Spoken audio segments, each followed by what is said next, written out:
நினைவாக 9 வயதில் தன் கற்பை அன்னை மரியாவுக்கு அர்ப்பணித்தார்.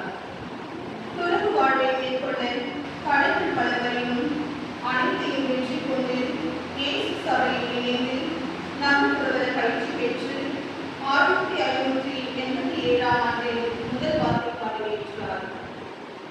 அனைவரையும் அன்போடு அணுகி இரக்கத்தோடு பழகி சபையின் சட்டத்திட்டங்களுக்கு கீழ்ப்படிந்து மற்றவர்களுக்கு முன்மாதிரி காட்டினார். தன்னையை முழுமையாக இறைத்திட்டத்திற்கு அர்ப்பணித்தார்.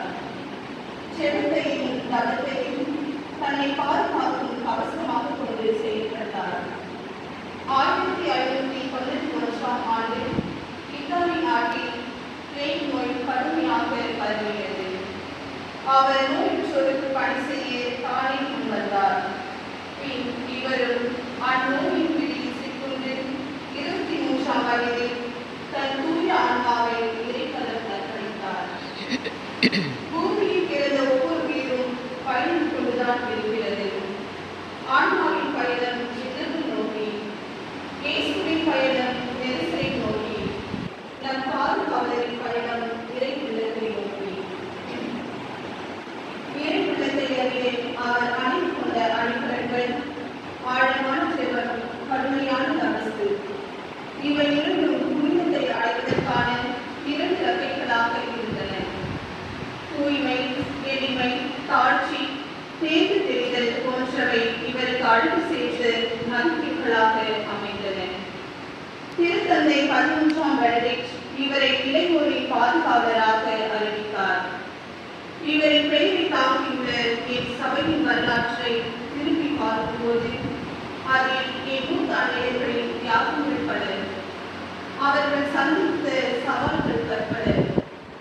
எல்லா தடைகளையும் தாக்குதெறிந்து முன்னேறி சென்று பெரும் விருட்சமாய் உழைப்பெங்கும் ஆழ்மரம் போன்று இலை பரப்பி முகவரியற்ற மனிதரின் முகவரியால் சமுதாயத்தின் விளிம்பு வாழ் மக்களின் பலன்களை விளக்காய் திருமண பணி செய்யும்